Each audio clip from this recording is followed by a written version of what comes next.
अस्सलामुअलैकुम, a very warm welcome to my channel psycho informative. आज हम बहुत एक इंटरेस्टिंग टॉपिक पे बात करेंगे जो कि बहुत ही न्यूली फॉर्म टॉपिक है और जिसके बारे में बहुत कम लोग जानते हैं। आज हम बात करेंगे इमोशनल इंटेलिजेंस पे कि व्हाट इज़ इमोशनल इंटेलिजेंस, यानी कि इमोशनल इंटेलिजेंस क्या होती है। एक तो सिंपल इंटेलिजेंस होती है, लेकिन इमोशनल इंटेलिजेंस क्या होती है, आज हम इसके बारे में बात करेंगे। Emotional intelligence refer to the ability perceive, control, evaluate emotions, यानी कि ये हमारी एक ऐसी एबिलिटी होती है जिससे हम इमोशंस को परसीव कर सकते हैं, इमोशंस को कंट्रोल कर सकते हैं और इमोशंस को इवेल्युएट कर सकते हैं, यानी कि उनकी जांच पड़ताल कर सकते हैं। ठीक है। Some researchers suggest that the emotional intelligence can be learned and strengthened while other can claim it's inborn characteristic, यानी कि कुछ जो साइंटिस्ट हैं, कुछ जो रिसर्चर हैं, वो इस चीज़ पर बिलीव करते हैं कि ये जो होती है लर्न हो सकती है या स्ट्रेंथन हो सकती है, लेकिन कुछ रिसर्चर्स इस बात पर बिलीव करते हैं कि ये इनबॉर्न कैरेक्टरिस्टिक है, यानी कि ये बाय बर्थ हमारे अंदर ही होता है। जैसे कि हमारी इंटेलिजेंस है वो भी क्या है, वक्त के साथ साथ स्ट्रेंथन होती रहती है, लेकिन कुछ कहते हैं कि नहीं, ये इनबॉर्न होती है, इनहेरिटेंस का इसके साथ ताल्लुक है। और इसी तरह इमोशनल इंटेलिजेंस का भी कहते हैं। ठीक है जी। Ability to express and control emotion is essential, यानी कि हमारी जो एबिलिटी है अपने इमोशन को एक्सप्रेस करने की और कंट्रोल करने की, ये एक इंपॉर्टेंट एबिलिटी है। ठीक है। बट इस एबिलिटी को क्या करना चाहिए, हमें अंडरस्टैंड भी करना आना चाहिए, इंटरप्रिटेट करना चाहिए और रिस्पॉन्ड करना चाहिए दूसरे इमोशंस को। यानी कि एक तो होता है कि अपनी अंडरस्टैंडिंग, अपने इमोशंस की अंडरस्टैंडिंग, लेकिन अगर हम दूसरे बंदे को भी अंडरस्टैंडिंग देते हैं, दूसरे के इमोशंस को भी हम परसीव करते हैं, काबिलियत रखते हैं, तो हम जो है इमोशनली इंटेलिजेंट हैं, यानी कि हमें इमोशनल इंटेलिजेंस हमारे अंदर मौजूद है। Psychologist refer to this ability as a emotional intelligence, यानी कि हमारी जो ये एबिलिटी होती है, एक तो अपनी इमोशंस को कंट्रोल करना, परसीव करना, दूसरों के इमोशंस को रिस्पॉन्ड करना, अंडरस्टैंड करना और उनके इमोशंस को अच्छे से परसीव करना, ये क्या है जी, हमारी इमोशनल इंटेलिजेंस है। ठीक है। Some expert even suggest that it can be more important than IQ और your overall success in your life, यानी कि हमारी ओवरऑल जो लाइफ की सक्सेस होती है उसमें इमोशनल इंटेलिजेंस बहुत ज़्यादा रोल प्ले करती है। हमारी एक कॉमन इंटेलिजेंस है या हमारी इंटेलिजेंस क्वाड्रेंट से वो बहुत ज़्यादा इंपॉर्टेंट रोल प्ले करती है हमारी इमोशनल इंटेलिजेंस। ठीक है जी। सो इंसान का इमोशनली इंटेलिजेंट होना भी बहुत ज़रूरी है। ठीक है। अब हम कुछ इसकी हिस्ट्री देख लेते हैं कि इमोशनल इंटेलिजेंस का कॉन्सेप्ट जो था वो कहाँ से डेवलप हुआ है और किस तरह से ये ओरिजिनेट हुआ है। ठीक है। तो इसकी हिस्ट्री पर थोड़ी सी नज़र डाल लेते हैं। इमोशनल इंटेलिजेंस की दो फेजेस हैं, एक इसकी अर्ली ग्रोथ थी और उसके बाद इसकी लेटर ऑन डेवलपमेंट थी। सबसे पहले हम इसकी अर्ली ग्रोथ के बारे में देखेंगे कि इसकी अर्ली ग्रोथ कैसे हुई और ये स्टार्ट कहाँ से हुआ concept. As early as the 1930s, the psychologist Edward Thorndike described the concept of social intelligence, यानी कि एडवर्ड थॉर्नडाइक जो थे सबसे पहले उन्होंने सोशल इंटेलिजेंस का कॉन्सेप्ट दिया था। अब सोशल इंटेलिजेंस क्या चीज़ होती है, the ability to get along with other peoples, यानी कि दूसरों के साथ रहने की सलाहियत, ये दूसरों के साथ सोशलाइज करना, दूसरों के अंदर घुल मिल जाना, ये हमारी सोशल इंटेलिजेंस होती है। ठीक है जी। जो कि एडवर्ड थॉर्नडाइक ने दी थी। During the 1940s, psychologist David Whistler proposed that the different affective component of intelligence would play an important role in how successful people are in life, यानी कि जो एडवर्ड विस्लर थे जिन्होंने इंटेलिजेंस टेस्ट भी बनाया था, एडल्ट इंटेलिजेंस टेस्ट बनाया था, उन्होंने ये बात की थी कि हमारी इंटेलिजेंस के डिफरेंट कंपोनेंट हैं जो डिफरेंट सेटिंग्स में ऑपरेट करते हैं। ठीक है। और वही हमें सारे मिल के हमारी इंटेलिजेंस को प्रमोट करते हैं और हमारी जो लाइफ है उसको सक्सेसफुल बनाते हैं। ठीक है जी। ये थी इसकी अर्ली डेवलपमेंट। लेकिन अब हम देखते हैं लेटर और डेवलपमेंट्स में क्या-क्या हुआ था।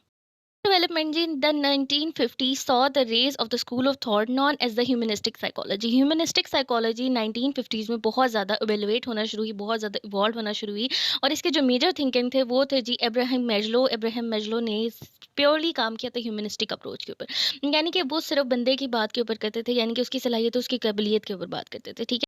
Maslow focused greater attention on the different ways that people would build emotional strength, यानी कि वो ये बात करते थे कि इंसान जो होता है वो डिफरेंट एस्पेक्ट्स पर काम करता है, फोकस करता है उनके ऊपर और उसके बाद वो इमोशनली स्ट्रांग हो जाता है, यानी कि अपनी इमोशंस को स्ट्रेंथन कर देता है। ठीक है। Another important concept to emerge in the development of emotional intelligence was the notion of multiple intelligence, यानी कि मल्टीपल इंटेलिजेंस की जब बात हुई कि हमारी इंटेलिजेंस जो होती है वो वन डायमेंशनल नहीं होती, वो मल्टी डायमेंशन होती है। Concept was put forth in the mid 1970s by the Howard Gardner, introducing the idea intelligence was more than just a single journal ability, यानी कि जी इंटेलिजेंस जो होती है वो सिर्फ एक इंटेलिजेंस नहीं है, बल्कि हम जो इंसान हैं हमारे अंदर मल्टीपल इंटेलिजेंस होती हैं। हम इमोशनल इंटेलिजेंट होते हैं, हम सोशल इंटेलिजेंट होते हैं, हम जो है वो इंटेलेक्चुअली इंटेलिजेंट होते हैं, यानी कि बहुत सारे एस्पेक्ट हैं, मल्टी डायमेंशनली हम जो है इंटेलिजेंट हो सकते हैं। तो उसके बाद जी इमोशनल इंटेलिजेंस का कॉन्सेप्ट जो था वो डेवलप हुआ था। अब मैं आपको बताऊँगी कि इमोशनल इंटेलिजेंस को मेज़र कैसे किया जाता है अनप्रोफेशनल वे में और प्रोफेशनल वे में, ठीक है? इमोशनल इंटेलिजेंस इज़ मेजर्ड यानी कि इमोशनल इंटेलिजेंस को मेजर कैसे किया जाता है? A number of different assessment have emerged to measure level of emotional intelligence. Such test generally fall into one of two types यानी कि कुछ ऐसे टेस्ट भी मेजर किए जाए, कुछ ऐसे असेसमेंट बनाए गए हैं जिससे हम इमोशनल इंटेलिजेंस को मेजर कर सकते हैं, ठीक है? सबसे पहला जी मेथड जो है वो है सेल्फ रिपोर्ट। सेल्फ रिपोर्ट का मतलब है कि आप अपने आप को जो है खुद ही इवैल्यूएट करें। आप कोई सी एक स्टेटमेंट को खुद ही जो है रिपोर्ट करें, यानी कि एक स्टेटमेंट आपको दी जाए कि अगला एक बंदा आप पर गुस्सा कर रहा है, तो आप उसको क्या परसीव करेंगे? आपका इमोशन क्या होगा? आप उसकी तरफ भी गुस्सा करेंगे या फिर आप काम डाउन होंगे, ठीक है? एक ये इस तरह हो गया। एक होता है हमारे पास skill test, ability test. Ability test में इस तरह होता है कि हमें डिफरेंट सिनेरियोज होते हैं या डिफरेंट सिचुएशंस होते हैं, उसके ऊपर हमने अपने इमोशन को एनालाइज करना होता है, ठीक है? हमें कोई भी इमोशनली एनालाइज के ऊपर वो दी जाती है, स्टेटमेंट दी जाती है, उसको हमने इमोशनली एनालाइज करना होता है, तो ये जी हमारी इमोशनल इंटेलिजेंस को मेजर करता है। लेकिन अगर हम बात करें एक एक साइकोलॉजिस्ट या एक प्रोफेशनल मेंटल हेल्थ प्रोफेशनल आपकी इमोशनल इंटेलिजेंस को किस तरह मेजर करेगा, तो वो जी सिर्फ दो तरीके से हो सकता है। अब इसकी दो इन्वेंट्रीज हैं जिनके नाम मैं आपको बताऊंगी। फर्स्ट वन जो है वो हमारे पास है Mayer Salovey Caruso emotional intelligence test. इसमें जो है जी इमोशनल इंटेलिजेंस को मेयर किया जाता है। सेकंड टेस्ट जो है वो है emotional and social competency inventory. ये एक इन्वेंट्री है जिसमें आपको क्वेश्चन होंगे और उसको आपको रिपोर्ट करना होगा। ये जो है मेडिकल हेल्थ प्रोफेशनल या फिर साइकोलॉजिस्ट जो है वो यूज़ करते हैं आपकी इमोशनल इंटेलिजेंस को मेयर करने के लिए, ठीक है जी। अब हम कुछ बात कर लेते हैं कंपोनेंट्स ऑफ इमोशनल इंटेलिजेंस की, यानी कि इमोशनल इंटेलिजेंस जो है वो किन कंपोनेंट पर बेस करती है। बेसिकली ये चार कंपोनेंट्स के ऊपर बेस करती है। अब इनके बारे में मैं आपको वन बाय वन बताऊंगी डिटेल। सबसे पहला हमारे पास जो कंपोनेंट है वो है जी परसीविंग इमोशन। नेक्स्ट है जी हमारे पास reason with emotions, understanding emotion and उसके बाद लास्ट है मैनेजिंग इमोशंस। यानी कि ये हमारे चार कंपोनेंट हैं इमोशनल इंटेलिजेंस के। अब इनको वन बाय वन हम डिस्कस करेंगे। सबसे पहला कंपोनेंट है जी परसीविंग इमोशन, यानी कि इमोशन को हम परसीव कैसे करते हैं। The first step is understanding emotion is to perceive them accurately, यानी कि इमोशंस को परसीव करना एक्यूरेटली किस तरह से कि अगर कोई इमोशन हमारी तरफ शो किया जा रहा है या हम खुद महसूस करें तो हम उसको किस तरह से प्रॉपरली परसीव करते हैं, ठीक है जी। यानी कि in many cases this might involve understanding non verbal signal such as body language and facial expression. यानी कि अगर कोई आपको कोई इमोशन डिलीवर कर रहा है तो आप उसके फेशियल एक्सप्रेशन, उसकी बॉडी लैंग्वेज से क्या अंडरस्टैंड करें, ये क्या परसीव करें। सेकेंड जो हमारा कॉन्सेप्ट है वो है जी रीजनिंग विद इमोशन, यानी कि इमोशन के साथ हम किस तरह की रीजनिंग करते हैं। The next step involve using emotion to promote thinking and cognitive activity, यानी कि हम इमोशन के बारे में रीजनिंग देंगे या फिर हम कॉग्निटिवली उसको स्ट्रक्चर करते हैं, हम इमोशन को सोचते हैं, ठीक है। Emotion help prioritize what we pay attention to react to. We respond emotionally to think that garner our attention, यानी कि हम ऐसी चीज़ों की तरफ तवज्जो देते हैं, ऐसी चीज़ों को अपनी इमोशन की प्रायोरिटीज़ बना लेते हैं जिस पे हम तवज्जो देना चाहते हैं या अपनी अटेंशन देना चाहते हैं, ठीक है। यानी कि हम हर किसी बंदे के जो इमोशन है उसको हम परसीव नहीं करते, उसको हम रीजनिंग नहीं देते, सिर्फ उनको ही देते हैं जिनको हम अटेंशन देना चाहते हैं। यानी अगर कोई आपके ऊपर फजूल में गुस्सा कर रहा है या कोई भी आपके ऊपर फजूल में चीख रहा है, चिल्ला रहा है, आप उसको इतनी अहमियत नहीं देंगे। लेकिन अगर कोई खास आपके ऊपर इस तरह से कर रहा है, इस तरह आपके साथ बिहेव कर रहा है, आपको इस तरह इमोशन शो कर रहा है, तो लाजमी बात है आप उसकी जो है रीजनिंग के ऊपर काम करेंगे। आप देखेंगे कि इसका क्या रीज़न हो सकता है इसकी इमोशन का, ठीक है जी। थर्ड हमारे पास है जी अंडरस्टैंडिंग इमोशन। अब हमने अंडरस्टैंडिंग ऑफ इमोशन देखनी है कि हम इमोशन को समझने की कोशिश करेंगे कि ये इमोशन है तो क्यों है। The emotion that we perceive can carry a wide variety of meanings, यानी कि जो इमोशन हम शो करते हैं या कैरी करते हैं उनके नंबर ऑफ मीनिंग्स होते हैं, वो किसी भी वजह से हो सकते हैं। यानी कि उसका कोई खास स्पेसिफिक रीज़न नहीं होता, ठीक है, लेकिन बहुत सारे रीज़न हो सकते हैं। If someone is expressing anger emotion, the observer must interpret the cause of the persons anger and what would mean. यानी कि जो पहला अगर कोई बंदा आपके ऊपर गुस्सा कर रहा है, ठीक है, तो आप सबसे पहले ये सोचेंगे कि जी ये गुस्सा कर क्यों रहा है और इसके पीछे क्या रीज़न है, ये क्या ऐसी सिचुएशन है जो किस चीज़ को कॉज कर रही है, ठीक है। यानी आप उसको इंटरप्रिटेट करते हैं, उसको अंडरस्टैंड करने की कोशिश करते हैं। नेक्स्ट हमारे पास है जी मैनेजिंग इमोशन। हम इमोशंस को मैनेज किस तरह से करते हैं। The ability to manage emotions effectively is a crucial part of emotional intelligence and highest level, यानी कि emotions को manage करना और उनको जो है वो एक manageable way में लेकर चलना बहुत आसान काम नहीं है, बल्कि ये एक बहुत मुश्किल काम है, ठीक है जी। Regulating emotion and responding accurately, appropriately as well as responding to the emotions of other are important aspect। यानी कि सिर्फ emotion को understand करना या उसको perceive करना ही सब कुछ नहीं है, बल्कि अपने emotions को manage करना। हम अपने emotions को manage करना सीखते हैं तभी हम इमोशनली इंटेलिजेंट होते हैं, ठीक है? और दूसरों के इमोशंस को भी हम मैनेज करना सीखें। यानी कि कोई हमारी तरफ कोई इमोशन शो कर रहा है तो हम उसको किस तरह से मैनेज करेंगे, ये भी क्या है, हमारी इमोशनल इंटेलिजेंस का बहुत इंपॉर्टेंट पार्ट है और हमारी इमोशनल इंटेलिजेंस डिपेंड ही इस चीज़ पर करती है। ये सारा कुछ जो मैंने आपको अभी बताया, ये सारा मैंने आपको इमोशनल इंटेलिजेंस के बारे में बताया, यानी कि इमोशनल इंटेलिजेंस होती क्या चीज़ है, कैसे डेवलप होती है, क्या इसके कंपोनेंट हैं और ये वगैरह वगैरह, ठीक है? लेकिन अब मैं आपको बताऊंगी कि इमोशनल इंटेलिजेंट होने का क्या इम्पैक्ट होता है हमारी लाइफ के ऊपर। सबसे पहली बात कि अगर आप इमोशनली इंटेलिजेंट होते हैं तो आप थिंक बिफोर रिएक्टिंग करते हैं, यानी कि अगर आप किसी चीज़ में रिएक्ट करने लगे हैं तो आप ज़रूर पहले सोचते हैं कि अगर मैं इस चीज़ को शो करूँगा या इस जो इमोशन को मैं शो करूँगा तो इसका आउटकम क्या होगा, यानी कि आप इमोशनली इंटेलिजेंट हो जाते हैं।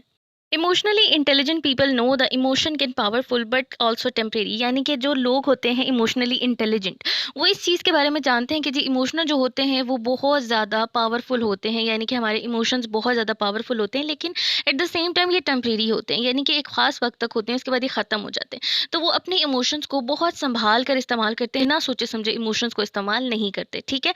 उसके बाद नेक्स्ट इसका क्या इम्पैक्ट है, ग्रेटर सेल्फ अवेयरनेस, यानी कि हमारी सेल्फ अवेयरनेस जो होती है वो बढ़ जाती है। Emotionally intelligent people are not only good at thinking about how other people might feel, but they also adopt understanding their own feelings, यानी कि सिर्फ ये बात नहीं होती, अगर आप इमोशनली इंटेलिजेंस, तो इसका मतलब ये नहीं है कि आप दूसरों के इमोशंस को समझेंगे और उनको सही से परसीव करेंगे, बल्कि जी इसका मतलब ये है कि आप अपनी फीलिंग्स के बारे में, अपनी इमोशंस के बारे में अच्छे तरीके से जानते हैं। और ये बहुत इंपॉर्टेंट बात है कि हमें अपनी फीलिंग्स के बारे में, हमें अपनी इमोशंस के बारे में अच्छा खासा पता होना चाहिए, ठीक है? इमोशनल इंटेलिजेंस हमें सेल्फ अवेयरनेस देती है, ठीक है? हमें अपनी इमोशंस का पता चलता है इससे। Self awareness allow people to consider the many different factors that contribute to their emotions, यानी कि हमें पता चल जाता है कि हमारा एक इमोशन, एक सर्टेन इमोशन किस सिचुएशन में आता है, क्या उसके रीज़न होते हैं, क्या ट्रिगर होते हैं, यानी हमें अपनी पूरी अवेयरनेस हो जाती है, अपनी इमोशन की नो हाउ हो जाती है कि हमारे इमोशन किस तरह से आते हैं, किस तरह से डेवलप होते हैं, ठीक है जी? उसके बाद थर्ड इम्पैक्ट होता है एम्पैथी फॉर अदर्स, यानी कि आप जो है वो दूसरों के बारे में सोचें, यानी कि दूसरों की फीलिंग्स को आप सही से समझ सकें, ठीक है? A larger part of emotional intelligence is being able to think about the empathize and with the how people are feeling, यानी कि ये सोचना कि दूसरा बंदा किस तरह से फील कर रहा है, उसकी फीलिंग को अपने ऊपर अप्लाई कर।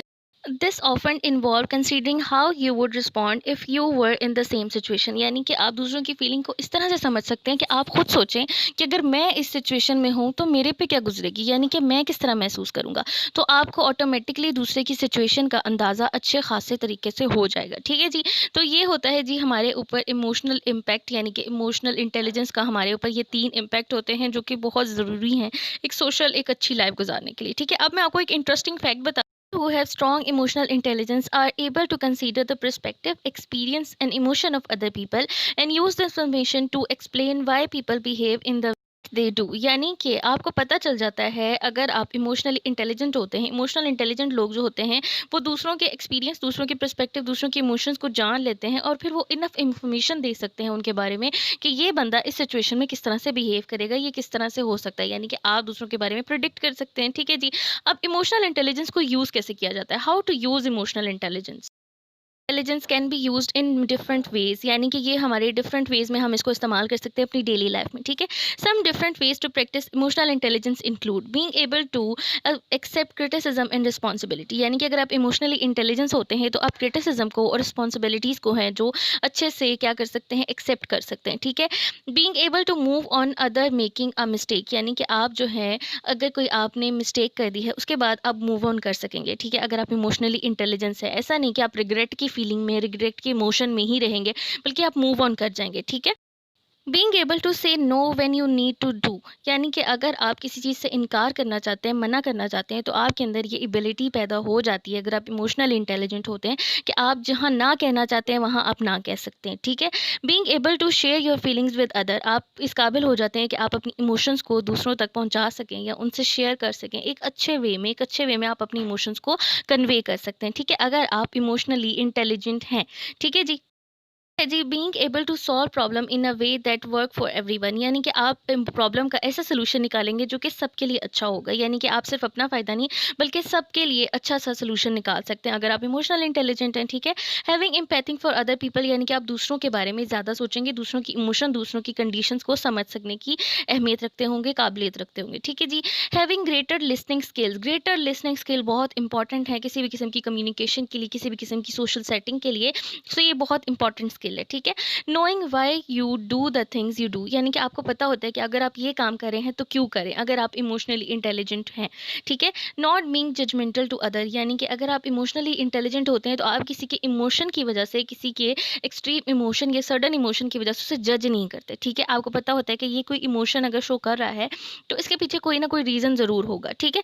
उसके बाद emotional intelligence is interpersonal communication. Some experts believe that the ability is more important in determining life success than IQ alone. यानी कि हमारी जो इमोशनल इंटेलिजेंस है वो इतनी ज़्यादा इंपॉर्टेंट होती है कि हमारी इंटरपर्सनल कम्युनिकेशन को ये बहुत ज़्यादा अच्छा बना देती है, ठीक है। और कुछ एक्सपर्ट इस बात पे बिलीव करते हैं कि हमारे IQ से भी ज़्यादा जो है हमारी सक्सेस में इमोशनल इंटेलिजेंस जो है वो role play. Definitely there are things that you can do to strengthen your own social and emotional intelligence, यानी कि कुछ ऐसी चीज़ें भी होती हैं जिनको आप प्रैक्टिस करके अपनी इमोशनल और सोशल इंटेलिजेंस को बढ़ा सकते हैं और अपनी लाइफ को इम्प्रूव कर सकते हैं, अपनी लाइफ को सक्सेसफुल बना सकते हैं, ठीक है जी। अब इसके बाद मैं आपको बताऊंगी कि किस तरह से हम अपनी इमोशनल इंटेलिजेंस को इम्प्रूव कर सकते हैं, या ऐसे कुछ ऐसे टिप्स ट्रिक्स जिससे हम अपनी इमोशनल इंटेलिजेंस को इम्प्रूव कर सकते हैं, ठीक है। सो वन बाय वन इनको देखते हैं। Being emotional intelligence is important, ये चीज़ आपको पता चल गई होगी, बट कुछ ऐसे स्टेप होते हैं जो कि हमारी ऑन इमोशनल और जो सोशल स्किल्स हैं उनको इम्प्रूव करते हैं। सबसे पहले आप लिसन करना सीखें, यानी कि आपके अंदर लिसनिंग स्किल होना चाहिए। If you want to understand what other people are feeling, the first step is to pay attention. अगर आप सोचना चाहते हैं, समझना चाहते हैं कि दूसरे क्या चाहते हैं या दूसरे किस तरह से महसूस करते हैं, तो सबसे पहले जी बात है कि उनको तवज्जो दी जाए, ठीक है। तवज्जो से बात को सुना करें और फिर आपको पता चलेगा। Take the time to listen what people are trying to tell you, यानी कि कोशिश करें, सुनने की कोशिश करें, समझने की कोशिश करें कि वो आपसे क्या कहना चाह रहे हैं या आपसे क्या कहने वाले हैं। Verbally non verbally body language can carry a great deal of meaning, यानी कि उनके ना सिर्फ वर्बल वर्ड्स को देखें बल्कि कोशिश करें आप लिसनिंग के साथ साथ उनके फेशियल एक्सप्रेशन, उनके जो बॉडी पोस्चर्स हैं, इसके अलावा उनकी जो बॉडी लैंग्वेज है उसको ज़रूर देखें, ठीक है। इससे क्या होगा कि एक तो आपको पता चल जाएगा, आपकी अंडरस्टैंडिंग डेवलप होगी, दूसरा आपकी रीजनिंग स्ट्रांग होगी, ठीक है। उसके बाद आपने क्या करना है, एम्पैथाइज, यानी कि आपने एम्पैथी शो करनी है, आपने क्या करना है, picking up on emotion is critical, यानी कि किसी के इमोशन को एकदम से पिक कर लेना बहुत मुश्किल चीज़ है, ठीक है। हम ऐसा नहीं कर सकते, but you are also need to be able put yourself into someone else shoes, यानी कि आपको इस चीज़ की सलाहियत आनी चाहिए कि आप जो है किसी के जूते में अपना पाँव रख सकें, यानी कि आप खुद को किसी की सिचुएशन में प्लेस करने की कोशिश करें, ठीक है। यानी कि in order to truly understand the point of view practise empathy with other people, यानी कि दूसरों के साथ जो है वो इस तरह सलूक करें कि आपको पता चले कि जी अगर मैं सिचुएशन में हूँ तो मेरे साथ क्या हो, ठीक है। यानी कि दूसरे का गम समझें, दूसरे की इमोशंस को अंडरस्टैंड करने की कोशिश करें, ठीक है। तो क्या होगा कि आप इमोशनल इंटेलिजेंट हो जाएंगे। इसके बाद जो थर्ड है वो स्टेप क्या है कि reflect. The ability to reason with emotion is an important part of emotional intelligence, यानी कि इमोशंस को रीज़न देना जो है वो बहुत ज़्यादा इंपॉर्टेंट पार्ट है एक इमोशनल इंटेलिजेंट इंसान के लिए, ठीक है। Consider how your emotion influence your decisions and behaviour, यानी कि इस चीज़ को समझें कि आपके इमोशन जो होते हैं वो किस तरह से आपके फैसलों को और आपके बिहेवियर्स को कमांड करते हैं या उन पर अफेक्ट करते हैं, ठीक है। When you are thinking about how other people respond assess the role that the emotion play, यानी कि अगर आप किसी के डिसीजन को, किसी के इमोशन को इवेलुएट करने लगे हैं तो सबसे पहले ये चीज़ देखें कि क्या ऐसी रीज़न हो सकती है या क्या ऐसी चीज़ को रिफ्लेक्ट बैक करें कि क्या ऐसी बात हो सकती है जो ये चीज़ हुई है या ये फैसला लिया गया है या फिर ये इमोशन शो किया गया है, ठीक है। तो आप जो है इमोशनली इंटेलिजेंट बन जाएंगे। सारा काम क्या है जी, आपने अगर इमोशनली इंटेलिजेंट बनना है, सबसे पहली बात अच्छे से सुनना सीखें, दूसरी बात एम्पैथाइज करना सीखें और तीसरी बात क्या है, रिफ्लेक्ट करना सीखें, ठीक है जी। इसके बाद जी कुछ interesting fact about emotional intelligence last पे मैं आपको बताती चलूँ। पहला फैक्ट जी ये है कि researcher suggest that people with the high emotional intelligence may actually be less creative and innovative. जो लोग ज़्यादा इमोशनल इंटेलिजेंट होते हैं वो बहुत कम क्रिएटिव और इनोवेटिव होते हैं, यानी कि वो क्रिएटिविटी उनमें बहुत कम होती है। ठीक है, highly emotional intelligent people may have a hard time delivering negative feedback for fear और हर्टिंग अदर पीपल फीलिंग्स। यानी कि ऐसे लोग जो होते हैं वो दूसरों की तरफ नेगेटिव फीडबैक देने में बहुत ज़्यादा देर लगाते हैं और दूसरों को हर्ट करने से भी डरते हैं। ठीक है, इनको क्या है कि इमोशनल इंटेलिजेंस जो लोग होते हैं वो दूसरों को एक तो हर्ट नहीं कर सकते और दूसरा इमोशनल जो नेगेटिव फीडबैक है वो भी नहीं दे सकते। ठीक है, researcher have found that the high emotional intelligence can be use to manipulate and deceptive purpose. यानी कि जी इमोशनल इंटेलिजेंस होना या हाई इमोशनल इंटेलिजेंस होना कभी कभी मैनिपुलेट करने के और डिपेसिव पर्पस के लिए भी यूज़ किया जाता है, यानी कि हम दूसरों को इस चीज़ से धोखा भी दे सकते हैं। ठीक है, तो ये थी जी मेरी आज की वीडियो। उम्मीद करती हूँ ये टॉपिक आपको अच्छे से समझ आया होगा और आपके लिए बहुत होगा यूज़फुल होगा। अगर आप मेरे चैनल को अभी तक सब्सक्राइब नहीं कर रहे तो क्यों वेट कर रहे हैं, मेरे चैनल को सब्सक्राइब ज़रूर करें।